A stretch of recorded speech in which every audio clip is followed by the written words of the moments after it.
Welcome to the Seeds of Light, everyone. This is Astrology Hub show dedicated to illuminating the path of parenting using the power of astrology. I'm Ana Zaharia, CCO for Astrology Hub, and your host. And today I'm here with professional school teacher and astrologer specializing in child development, Alex Trenoweth. Welcome, Alex. I'm so happy to have you here. Thank you so much. It's such a pleasure.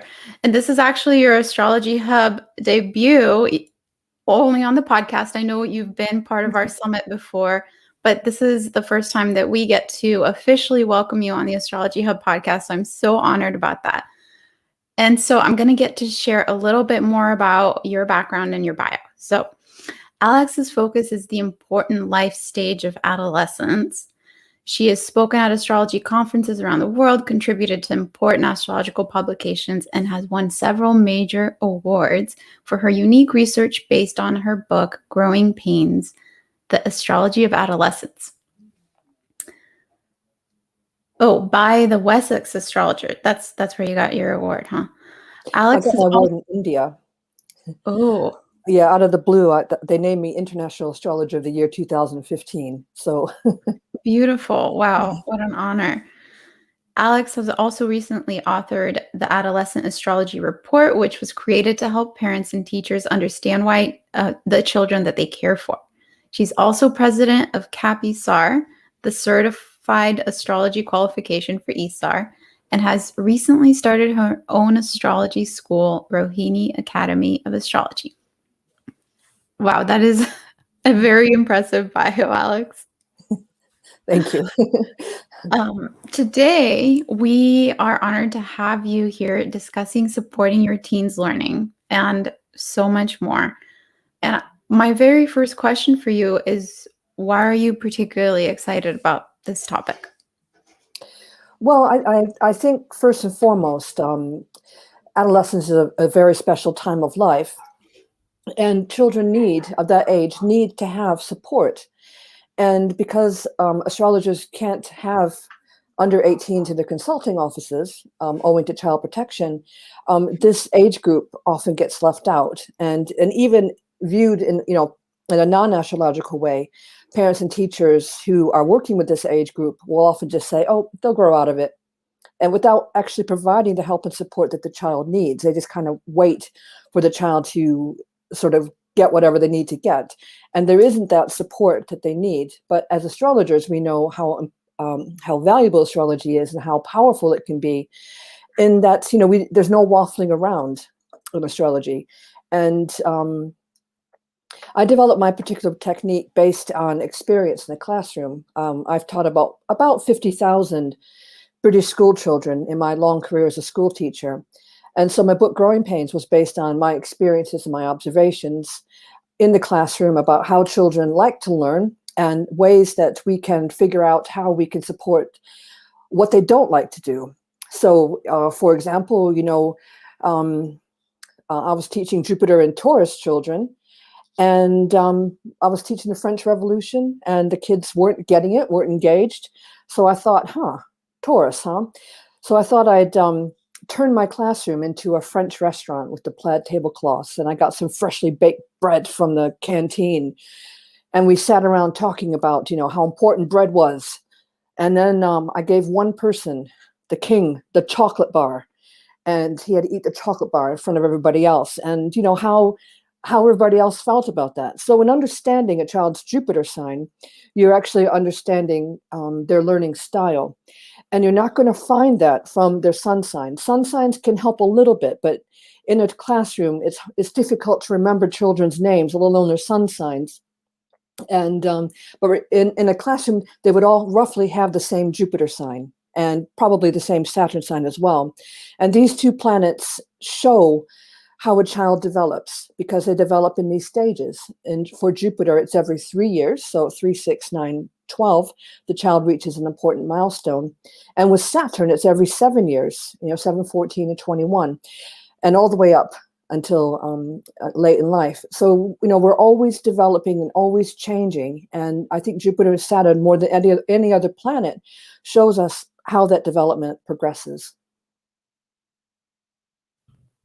Wow, amazing. Well, of course, my next question was going to be about your experience as a school teacher and how that's come together with astrology, but you've already started to speak to that. You don't teach anymore, right? Well, because of lockdown, I've been staying at home with every other school teacher that is not working as in a contract. But I have been doing some online stuff with the Oh other yeah. astrologers, but not with teaching children at the moment. I'm looking forward to going back to teaching. It's been very hard for me to be sidelined. Um, Mhm. but yeah, it's been a difficult time for teachers and for students and for parents. Well, everybody, forget about it. Everybody's having a rough time coping with these circumstances that have been inflicted upon us. But I've been saying for years, with the Jupiter-Saturn conjunction in Aquarius, that we're going to have to face up to changing the way we teach our children. The teachers that I've been working with for the past couple decades, we've all been aware that the students that we teach um, are able to use technology in ways that we can't. And the children of the millennials have never known a world without the internet or without social media. Whereas, us older people, we know what it's like to have to do things the old-fashioned way. So, they're a completely different generation in terms of how they learn, how they access information, and the effects that all this has had on them. So, lockdown learning to me is about learning how to work with technology. And we have seen that with teaching going online with Zoom. It has its benefits and it has its drawbacks. But it looks to me as if it's something that we're going to have to get to grips with for a few more years to come. And I don't like to worry people. I'm not trying to make everybody concerned. I think we're never going to come out of lockdown or things are always going to be difficult. We're just going through the stage of transition, I think. And I think we're going to be able to learn from the good things that this style of learning has brought, and we're going to be able to kind of fix or correct the things that haven't been working out. Have you seen any have you worked with any parents that are having a challenging experience with their kids being on technology for learning, like that just really doesn't work for them? Well, my clientele has skyrocketed. Most of the parents that I work with or parent are first-time parents of children around the age of 13 or 14. And we know from, if you dare to remember back when you were that age, it's a difficult time. You're going through puberty, you're changing, everything is, you don't fit in anymore. That family dynamics have changed. Your siblings are now your classmates, your parents are now your teachers. It's been it's a huge learning curve. So I have dealt with a lot of parents who need support and guidance with how to encourage your children to engage with what's going on the screen. Um, we are, I know a lot of teachers have struggled as well. A lot more demands have been made of teachers. So it's been very, very hard. But for parents, it's just remembering that just because one child learns in a certain way doesn't mean any other children you have will work the same way. So you have to help the parents work with this. And also for parents, they're always very surprised when I say this. I need to work with parents and their Saturn and their sense of discipline. What they are expecting from their children and how they can deliver and get that support in for their child. And for parents who have Saturn in a different sign, they may have completely different ideas for how their child should learn or what they should be doing during lockdown time. Of course, a lot of the lockdown learning responsibilities falls on the mother. And often the mother is doing two jobs at once. She's trying to do her own work from home, and she's also trying to manage the family. So it's for women, I think particularly, it's been a very difficult time. And a lot of the mothers I've been speaking to, are even saying things like, I know that my child is going to be better off in school.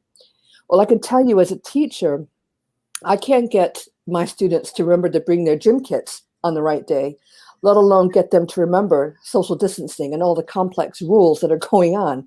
So, it's a tough situation. So it's so important that astrologers understand how to support parents, I think. And the key is for parents is to Saturn, for the child is to Jupiter.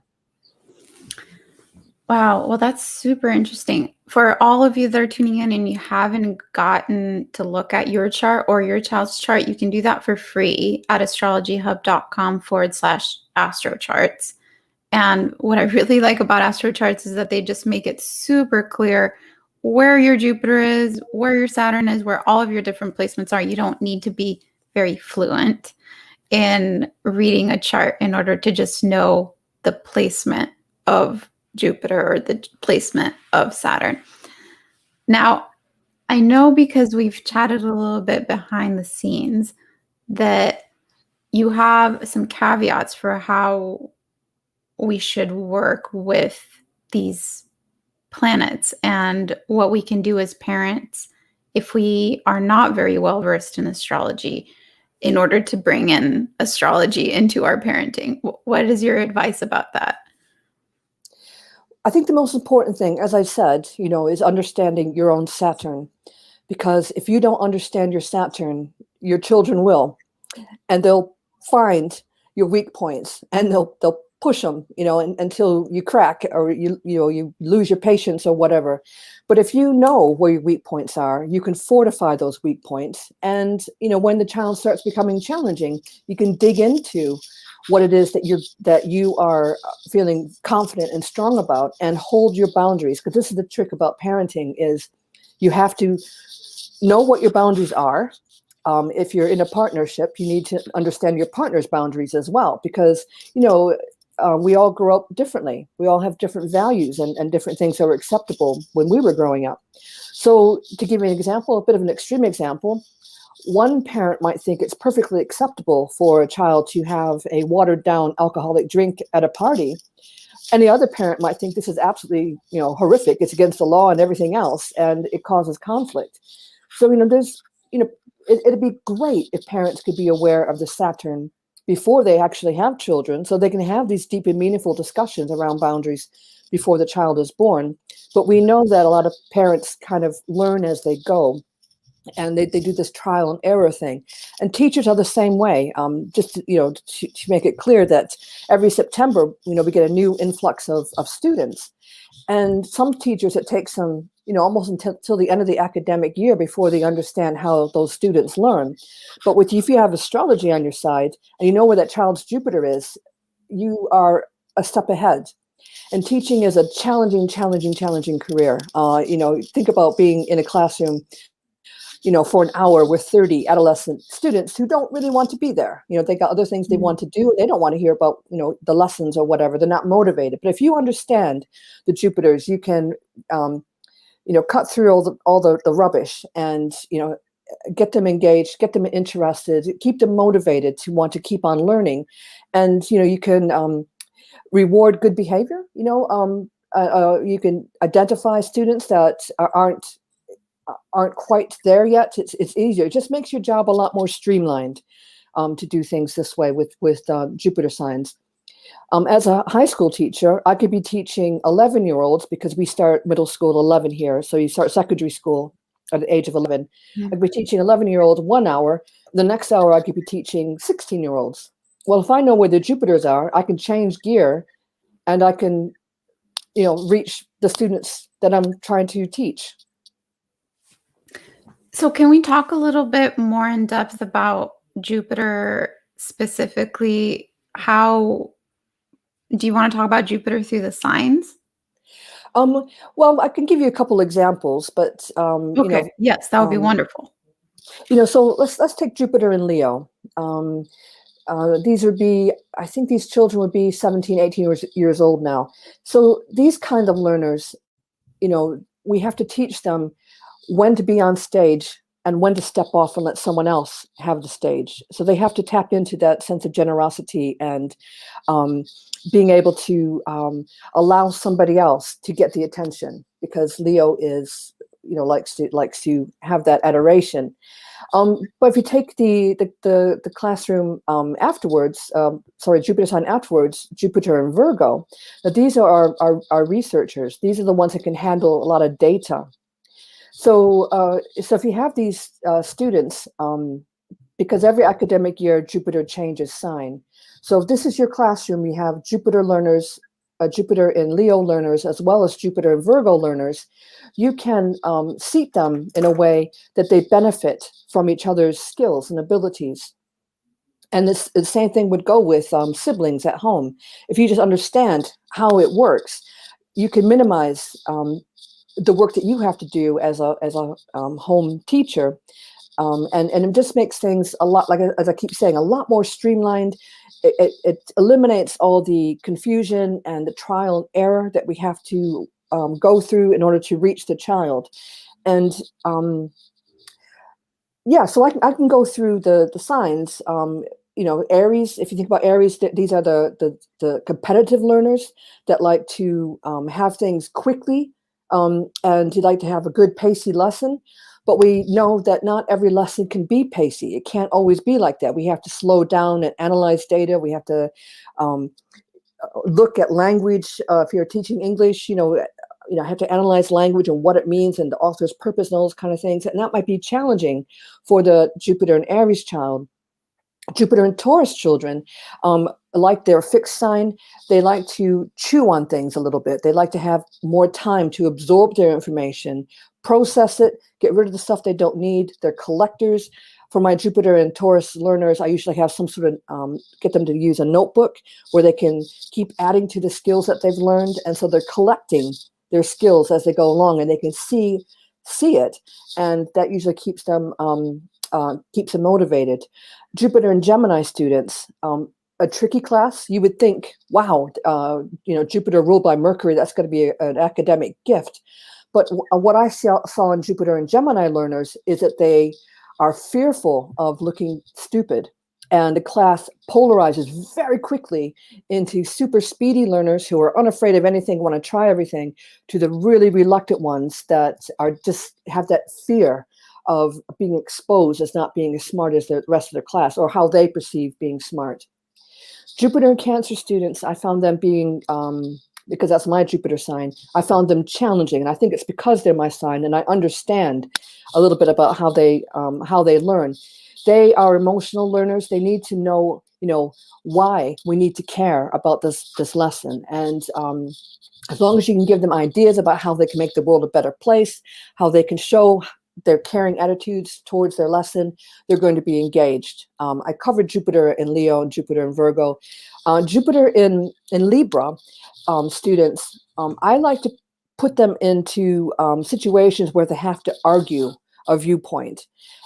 Because they're not very good at it. They don't like to argue. They want to be polite and they want to absorb the other person's viewpoint. Well, if you put them in a situation where they have to argue, they are practicing their diplomatic skills, making them better, and they're learning how to engage with an argument.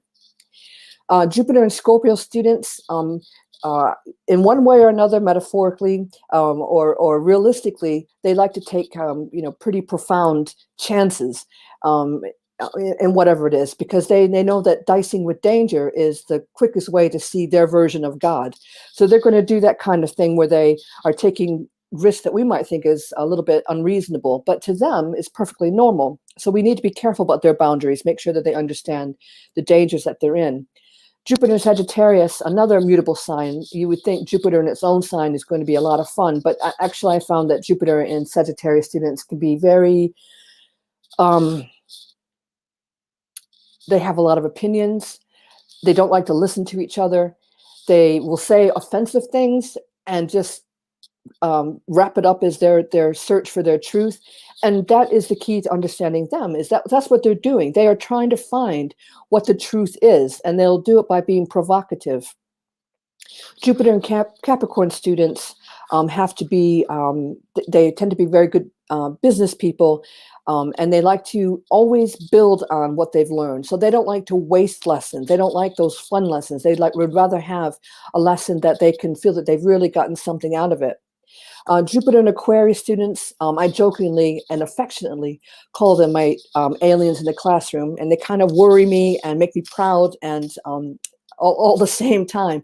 But with them, it works to practice equality in that I will often get them teaching me something that has something to do with the lesson. So they get a chance to be the teacher, and they get a chance to experience things from my point of view, and I get a chance to see things from their point of view as well. And my Jupiter and Pisces students, you got to work hard at keeping them awake. But they love artistic things. Music is always a big part of what I do with them. I'm always linking music to their tasks and activities, and that helps them to keep engaged, allows them to exercise their imaginations as well. And as I said, just because these are the tendencies for each of the signs, it doesn't mean I'm going to let them have their way all the time.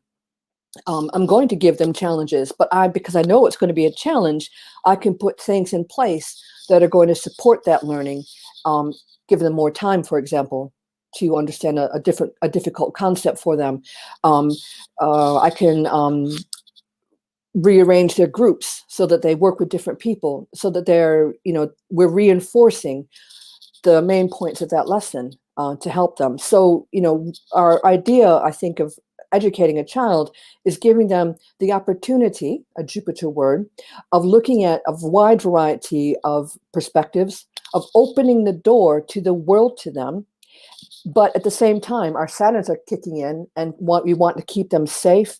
I think that the Americans call it helicopter parenting or tiger parenting, where you just breathe down a kid's neck all the time. I mean, that's something I'd like to discourage, because that's overdoing your Saturn, and it does just as much damage as throwing your hands up in the air and doing nothing at all. So you have to let your child be free to explore the world, keep them safe, of course, but it doesn't. I don't think it really works if you're just breathing down their neck all the time, because that creates rebellion and kind of ruins the party, really. That adolescence should be, I think adolescence should be a time of great joy and of finally coming into adulthood and feeling that you've learned the skills needed to serve you for the rest of your life. And I'm not talking about algebra. I'm talking about, the life skills that we learn from talking to other people, or from resolving a conflict that we've had, or the satisfaction that can come through fixing something that was broken, and being able to move on from it. So there's a lot of things that go on in the classroom that's not just about the book learning. And particularly for this age group, the adolescent age group, their whole entire way of communicating and of interacting with other people is completely changing. Before the show started, I was saying that up until around the age of 13, children will listen to their parents and teachers.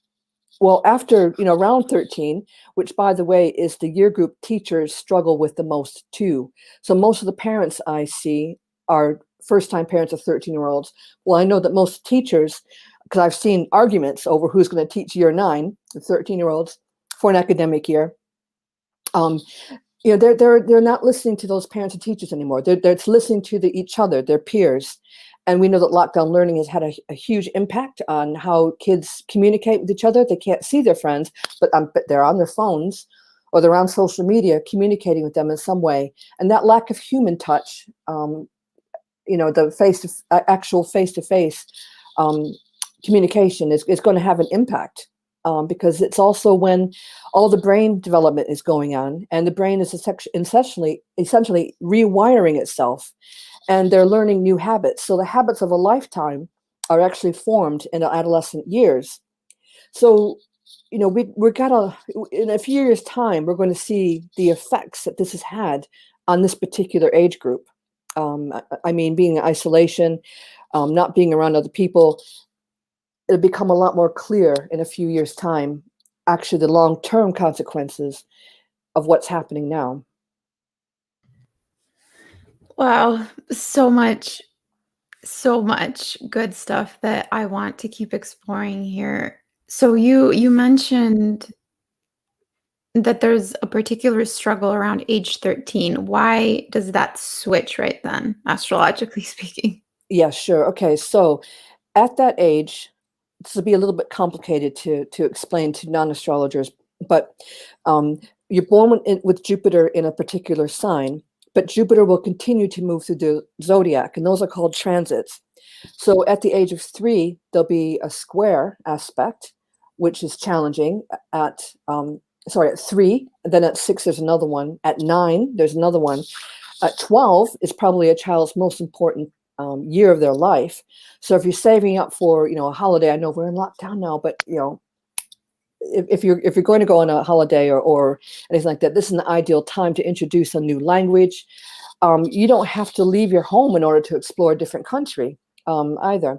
But at 13, this really curious thing happens. It's supposed to be a friendly aspect. It's a sextile. So transiting Jupiter will sextile its natal position. And so Jupiter expands everything it touches. But at the same time going on here, we have Uranus sextile its natal position. And Uranus is the planet of rebellion, of doing your own thing. And you can hear the similarities to what we expect from teenage behavior. I know from data collection that children of this year group, 13-year-olds, are more likely to be in trouble for not following the rules, defiance. And with the presence of Jupiter, it magnifies this tendency for this rebellion and for this thing about I'm going to do things my way and I don't have to listen to you, on top of all the socializing that's going on, that is shifted as well. So it's a really big astrological event, and it lasts, as I say, around the age of 13. And an astrologer could tell you exactly when it is going to be, but also as astrologers, we know that transits don't kick in when they're exact. They often have a good few weeks before they actually start to take hold.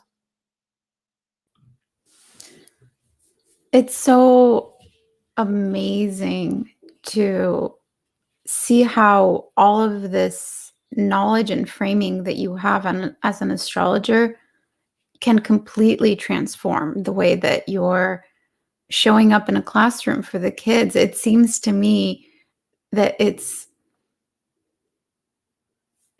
would just completely change our educational landscape and the way that we're able to support our kids through their education and really give them what they need when there's this additional insight. How do you work with your peers who don't use astrology in their teaching? Are you able to share some of your insights so that they can benefit from this additional layer of understanding? Well, my first day of teaching, professional teaching, after I did my teacher's training, my given name is not Alex. I have another name that I hate, that only doctors and bankers use, and I don't want to hear from either of them. And so I asked my head teacher, would you call me Alex? I don't like this, my real first name. And so she must have Googled me. And the next day I was brought into her office and she told me in no uncertain terms that if any parent complained about me being an astrologer, I might be in trouble for gross misconduct for bringing the school into disrepute. So I was kind of banned from using astrology even before I started. But as I often say, banning me from doing something is a pretty certain way that I'm going to try to work it in somehow. So I started off using sun signs. I thought, it'd be clever to put all the children in their elements. So I had all the fire signs in one group, all the earth signs in the next section, all the air signs in the next section, all the water signs in the final section. And of course, what happened is that the fire signs took over. The air signs shouted over the heads of the earth signs to the fire signs. So it was absolute chaos. The earth signs just kind of sat there in silent shock. And the water signs kind of started self-hugging and rocking to self-soothe in all the chaos. So that didn't work out. And it was too much for me to remember because, remember, as a secondary school teacher, I'm seeing a different class every hour. So that's too much to remember, all their signs. Although I could probably come close, it's not really useful. It was only when I realized, as I was teaching Macbeth, that I realized, oh my gosh, you guys all have the same Jupiter sign, and you have a Saturn sign that's pretty much all the same, and your Jupiter and your Saturn are playing off of my Jupiter and Saturn. So it hasn't really worked to bring in, being how people are about astrology, they don't know anything about it, but they think it's rubbish, and it's not until when I started working with data, I started looking at some of the things, like, for example, I can tell you that the Saturn opposition children of age 15 are more likely to get into trouble than the Jupiter return children at 11 and 12, who are more in trouble for being disruptive. So there's a world of difference between those two, and that's just based on Jupiter and Saturn, the critical points. So if you understand that, you're not going to walk into, a group of 14, 15-year-olds expecting them to act like 18-year-olds, because you understand how children develop. So it is a bit of a shame that astrology isn't more in use, but I do work with teachers too. Teachers that call me up for advice. Can you help me out with this class? Because I work as a substitute teacher for an agency, I get a lot of, fellow teachers asking me information about, what can I expect from this class? So, and I think it's helpful, just that they're aware of the Jupiter signs. So it's a mixed bag. I can't see it going completely mainstream, but I do think that my practice has really built up over the past year, and I'm starting to see the effect of 15 years of bringing astrology to education, that it is starting to have a bit of an effect. So I hope it continues to grow. Me too. Me too. Wow. I mean, that's one of the big hopes that I hold in my heart, and a vision that I'd really love to see to fruition, because the one-stop shop, one size fits all education system, it has a long way to go to be truly. And let me tell you, just I mentioned about Saturn opposition children being more in trouble for not doing enough work. Well, by the time of that age, most of the brain is still developing, but most of the major brain development has slowed down.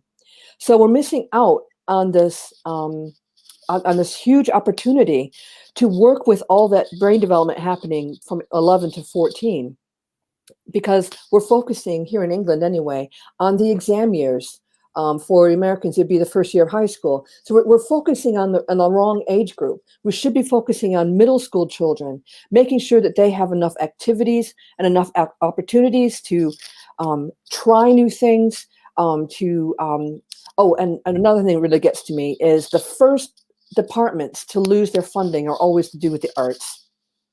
It's music and art and all the others that are seen as non-essential that lose their funding. And I just find that so heartbreaking, because those are the most important subjects to allow the child's brain to develop and to explore and to create is so important. Even in something as simple as doing some coloring, for a teenager, they're creating something, and parents are under the impression. A lot of the parents I've spoken to about homeschooling, they think that if they're quiet and letting their child get on with something that seems, maybe not so important, they think that they're not actually teaching that child anything. Well, it couldn't be further from the truth. They're giving that child the space and the opportunity to stretch their brains to create something. So I think I want to say that to parents too. It's not all about the lecture.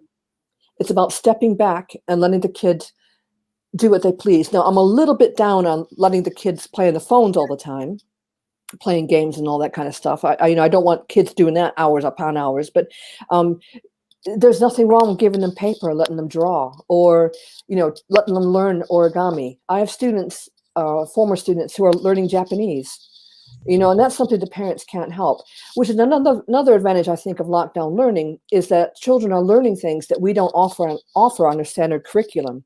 So they're able to learn skills that we could never have provided for them in the school. But they have this year of being away from the schools that they can learn what attracts them.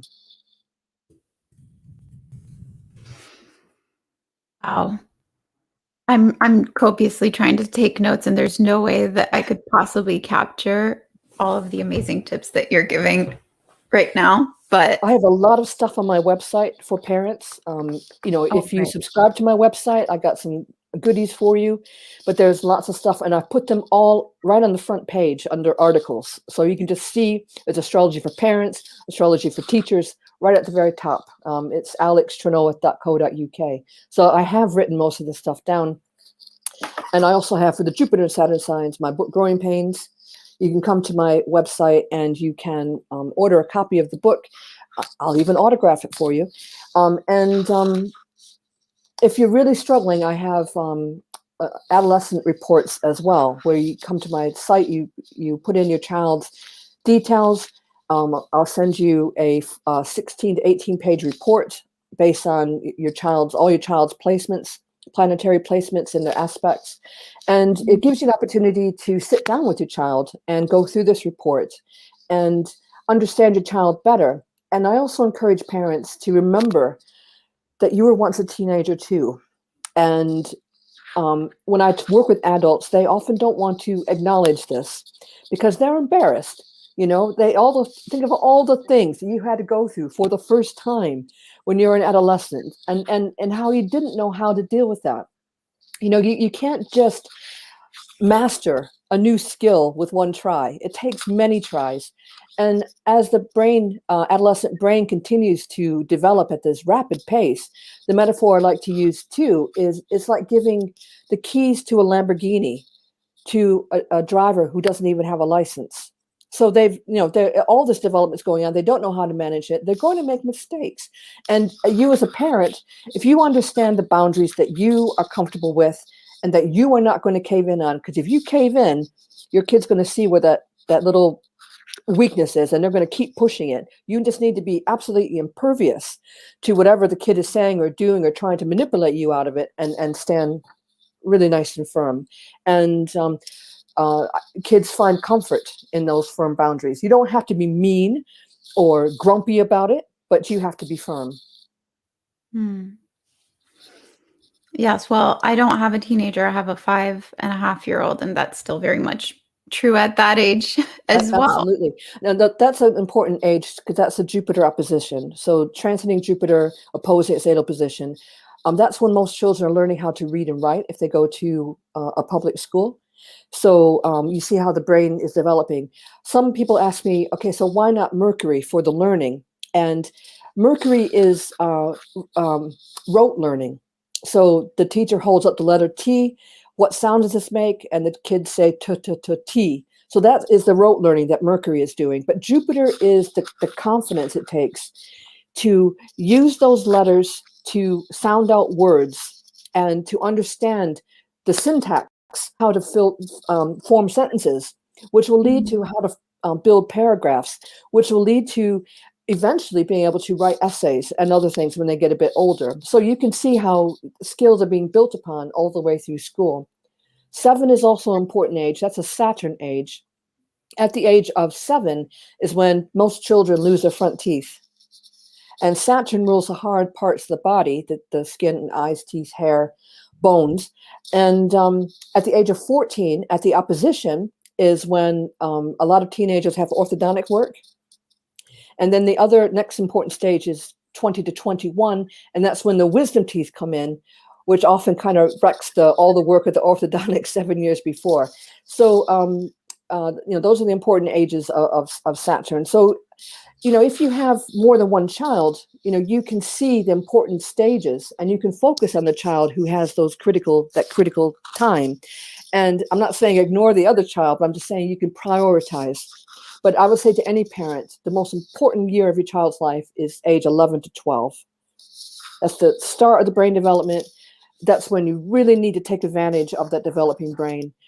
Get them learning a new language, get them exploring, even if it's armchair traveling, get them exploring a new country and getting them to use all the skills that they've been learning all their lives. You can take that armchair learning and get a math lesson out of it or get an English lesson out of it. There's so much you can do with that, but get them thinking. And also for that age group, for parents, that is a great time to get a tutor in, because the teachers are not paying attention to this age group. They got them in as kind of holding cell of adolescence, middle school, and the teachers just are kind of getting through the day. They're not really, engaging with them. So you as a parent need to get in there and support the parents, support the teachers. And a tutor doesn't cost that much, but I can tell you that it makes a world of difference. I can spot that my students who have had a tutor. It's really, really obvious, and it's just a little bit of an investment that's going to have a big impact on their learning. Mm. And even if you're lockdown learning, and you're feeling like, oh my God, I got to, do this, every hour of the day, you can work with other parents and get them to do some lockdown learning too. So you can have a break and get away, because no teacher can work. No professional teacher can work 6 hours straight with children around them all the time. That's why we have staff rooms. And you Right. can go hide away with a cup of tea. And parents often still have to work during this time. And I love what you brought in about actually stepping back and giving some space and some room to explore what they're naturally interested in when they're not on a particular curriculum or they're not sitting down in the classroom. I think that's a really great opportunity for that right now. Now, why 11 to 12 the most important stage out of all the stages? That's our first Jupiter return, right? Yes, that is the first Jupiter return. It's also the time when we send children to the big school. Mm. And what happens? Okay, let's take an extreme example again, where we have a child who has been neglected throughout elementary school. Their brain will not be as developed as a peer who's had a normal upbringing. But if the teachers understand that this child has been neglected or who has had challenges in some way, they can use this opportunity to help that child catch up with its peers. So by the end of adolescence, that they've recovered. But if we don't know that this child has had these difficulties, we have to, maybe a whole academic year can be wasted trying to work out what's wrong before some sort of solution or partial solution can be put into place. So what happens is in the educational system, which is a tragedy in my opinion, is that teachers who teach 11-year-olds and over, and teachers who teach the younger children are often unaware of what the other does. So the elementary school's children will be thinking, oh, it'll be sorted out in secondary school. And the secondary school teachers think that elementary school teachers sing songs and play games all day. And so there's this misunderstanding between the two, because when you become a teacher, either you teach one age group or another. You don't often get the chance to teach both. But I'm such a teaching dinosaur. I have done both. So that's why I know this happens. And when I asked inspectors, because I had an opportunity to ask them, okay, so if you know this is going on, we call it the transition process. If you know this is going on, why don't you do something about it? And their answers came down to basically no time and no money to sort this out. Well, it is the most important time of a person's life, because that is when the brain development kicks off. And if you don't seize that opportunity, it's not going to last forever. And you'll miss out on, really important opportunities to help that child to develop the habits of a lifetime that will serve them for the rest of their lives. Mm. Now, I have one more question. I mean, I have so many more questions, but since we have Saturn in Aquarius right now, I'm sorry, Jupiter in Aquarius. And Saturn too. And Saturn too, yes. But I just got the two mixed up because of where I was going with this. So with children right now that are having a Jupiter return, they're about 12, right? Mm-hmm. I find it interesting that just in my reading, when I occasionally dabble in the news, which I try to not do too much because it can really be a sinkhole, I found it interesting that there's actually been a rise in the younger ages around 10, 11, and 12 having more depression now through the last year, having even suicide attempts. They're seeing a rise in that age group of suicide attempts showing up at the ER. It seems like there's a very key correlation there with these kids that are having a Jupiter return. how can we support this age group that's going through this very important milestone that you're saying is the most important kind of age range of our entire lifetimes, given what's happening in the world right now? Yeah, I mean, I feel so sorry for this age group because at around 9 is an important Jupiter um, transit where they're starting to distinguish between reality and fantasy. So they're no longer afraid of the monster under the bed. They're afraid of real life events. And I just can't think of any more real life event that would be more terrorizing than this virus. It's locked us all down. It's put us all away. So I think for us, for the authority figures, we need to try to be optimistic. I think we need to really, it's really hard for everybody to keep their chin up. But I think, if you have children of that age group, it is so hard not to let yourself sink into despair. So, find a way to look after and take care of yourself. And so you can be strong for your child who's really going to need your strength and your optimism. And that's not to say that children who are self-harming or having difficulties don't have supportive parents. I'm not saying that at all. I'm just saying in general, if you have a child who is showing signs of distress or being upset, it's really important to get help for yourself and, for the child.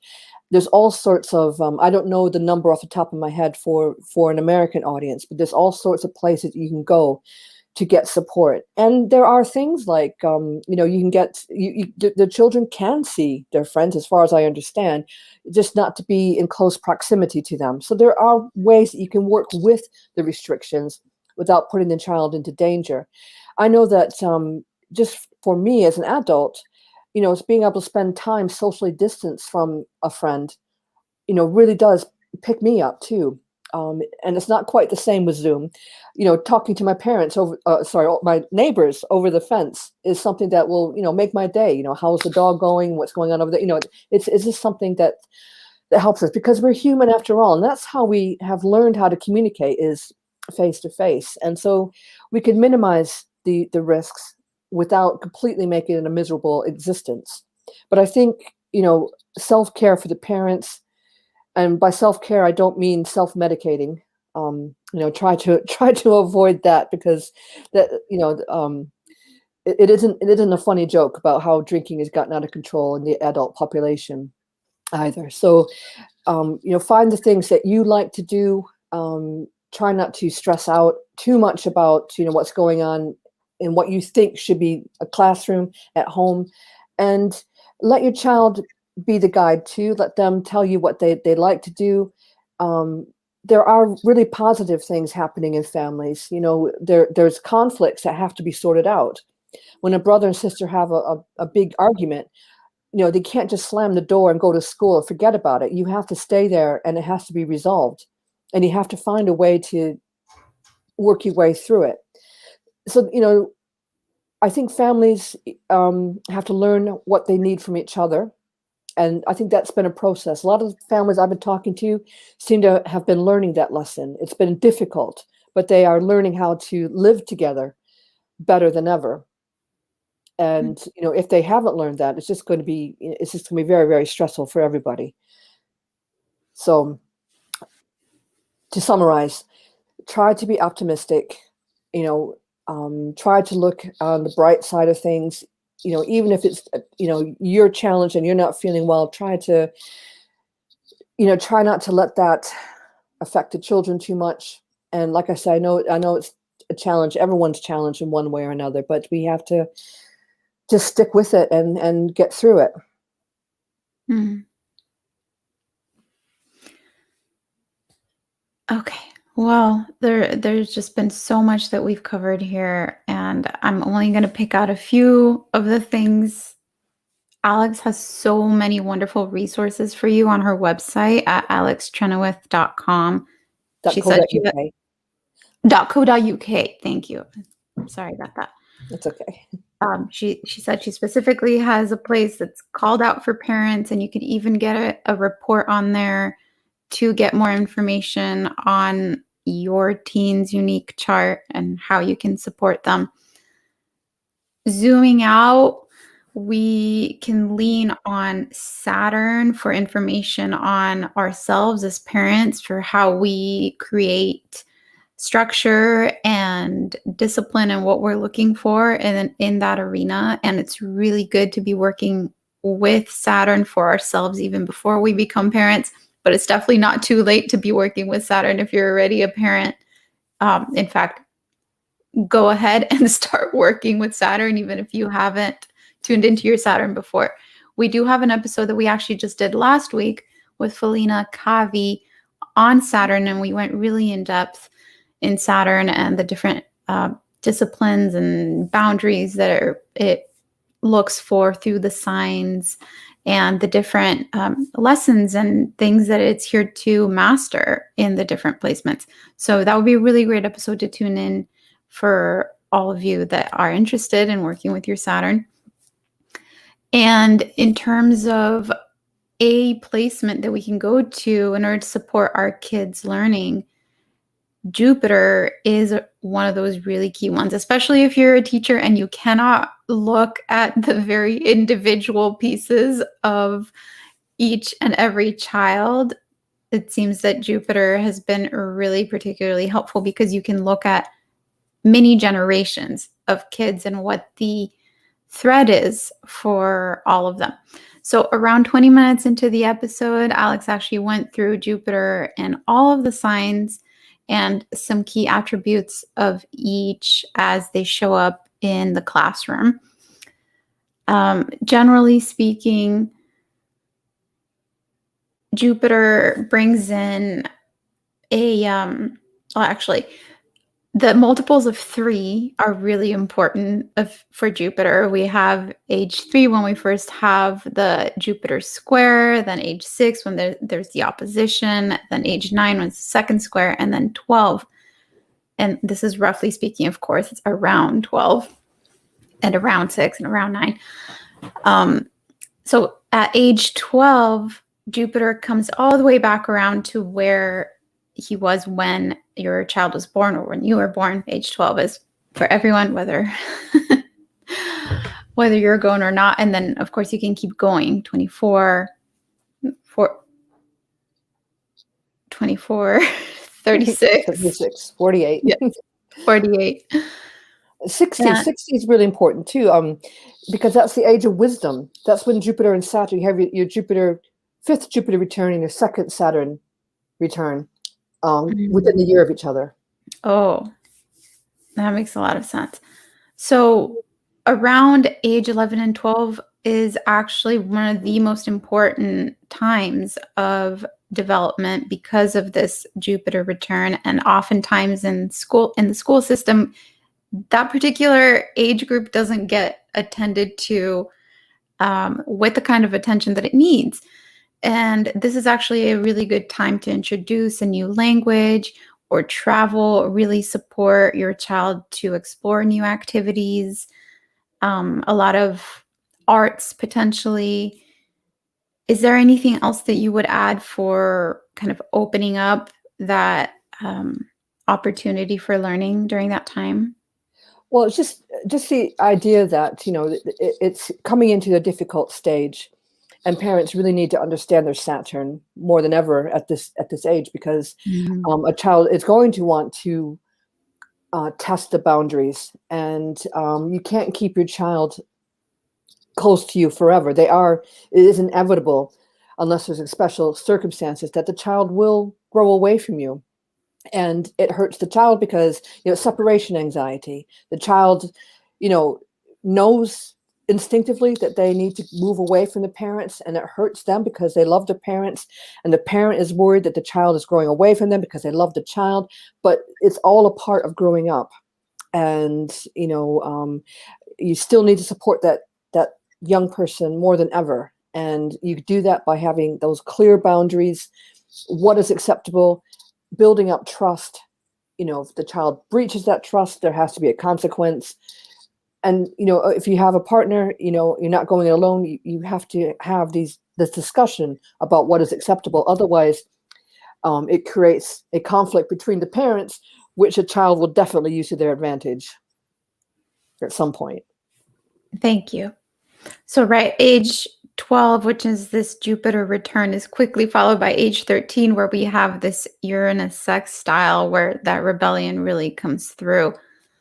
So, just knowing that that's normal and that that's coming, and to make space for that and get clear on what your expectations are, I can see that that is huge. That it will be a huge shift all around for everyone. And just a general note to not be overbearing during this time, to allow space for this exploration and this evolution. And you can take the opportunity of what's happening right now, where the kids are kind of taken out of the system, to allow them to explore some of the things that they might be interested, that they wouldn't naturally get to explore if they were in school 24/7. And but being mindful of not allowing that time to be so focused on just the phone. Which just really, it's such an important note for all of us, and I myself need to remind me all the time that I can't be spending so much time on my phone. It just disconnects me from everything else. There's also the important age of 14 that quickly comes after 13, which is the Saturn opposition. So I can see why, just in these few key ages, we are really in this critical stage of development, as you call it. And I think just the awareness of these leaps can really make a big difference for us as parents, because we know it's supposed to be happening. I think that all parents probably have a little bit of this when we go into parenting, is either a dread of when adolescence is going to come around, or carrying our own trauma of what it was like for us to be teens, and then creating our own projections, or this idea that, oh, my teen is never going to, it's not going to be like that with my teen. And I've seen it with some of my friends with older kids, that there's always a little bit of a shock when those things do arise, because they did so many things differently, and we're expecting that there wouldn't be a rebellion, or that there wouldn't be a conflict. So I just find a lot of grace in just the awareness of knowing that there's supposed to be a leap that's happening around that time, and that astrology can help us tune into some of the nuances of what our individual needs are to support ourselves through that time, and also what our kids are meant to be experiencing during that time. Wow, Alex, thank you so much. This has been such a pleasure. I could keep talking with you and going down some of these rabbit holes for probably another couple hours, but I so appreciate you coming on to share all of your wisdom and expertise with us. And I'm so excited that our audience now knows about how many resources you have on your website to be able to really dive into working with astrology and basically the teen years. And if you could just remind us again what some of the key places are to find you, I think that would be really great for people. I'm on all the major social media platforms: Facebook, Instagram, and Twitter. Very creatively called myself Alex Trenoweth. There's no fancy handle or anything like that. You can find me just by putting my name in. And my website is alextrenoweth.co.uk. And if you sign up for my newsletter, I'll send you some goodies, links to goodies. I'll keep you informed of workshops that are coming up. I do family sessions with astrology, and that's working with the parents. I don't consult with unsupervised children. That's not going to happen with me, and it shouldn't happen with any other astrologer, by the way. And always willing to answer simple questions. If you can't find your child's Jupiter or Saturn sign, you don't know how to do it, drop me a line. I'll tell you. Thank you so much. And thank you, everybody, for tuning in. Please, if you found this helpful, make sure to like it and share it with a friend who may benefit. Make sure to subscribe to our podcast or our channel if you're tuning into our YouTube. And if you don't already have it, make sure to download your guide to your child's moon sign at astrologyhub.com/moon sign. This is where we've curated from one of our previous episodes a lot of helpful insights on how you can uniquely support your child based on their moon sign, how to nurture them, some of their key attributes, and what lights them up, and some of the challenges. Thank you for being here, Alex. We're going to have to come back and keep exploring some of these rabbit holes that you opened up today. I'd love to. Thank you. Wonderful. See you all next week.